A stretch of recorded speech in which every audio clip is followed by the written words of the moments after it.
আপনারা কি জানেন রাম, লক্ষ্মণ, ভরত, শত্রুঘ্ন এদের নামকরণ কে করেছেন? হ্যালো, ওয়েলকাম টু 1 মিনিটের মহাকাব্যের গল্প। আমি অনন্যা। অশ্বমেধ যজ্ঞ তো প্রায় শেষের দিকে। এমন সময় অশ্বমেধ যজ্ঞের আগুন থেকে প্রজাপতি প্রেরিত একজন ব্যক্তি পায়েস হাতে নিয়ে উঠে আসেন। উনি রাজা দশরথকে বলেন, এই পায়েস আপনি আপনার পত্নীদের খেতে দিন। পায়েস নিয়ে রাজা প্রণাম করে অন্দরমহলে গিয়ে ওনার পত্নীদেরকে পায়েস খেতে দেন। 3 মহিষী পায়েস খেয়েই অচিরে গর্ভধারণ করেন। 12 মাস পূরণ হলেই কৌশল্যা চৈত্র মাসের নবমী তিথিতে রামকে জন্ম দেন। তারপর কইকেয়ী উষা নক্ষত্রে ভরতকে জন্ম দেন।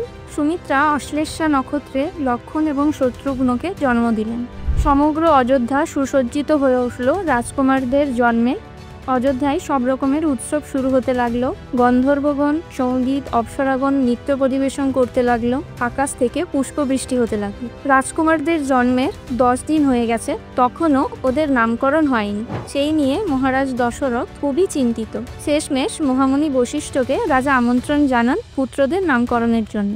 মহামুনি বশিষ্ঠ এসে রাজা দশরথের পুত্রদের নামকরণ করেন যথাক্রমে রাম, ভরত, লক্ষ্মণ এবং শত্রুঘ্ন।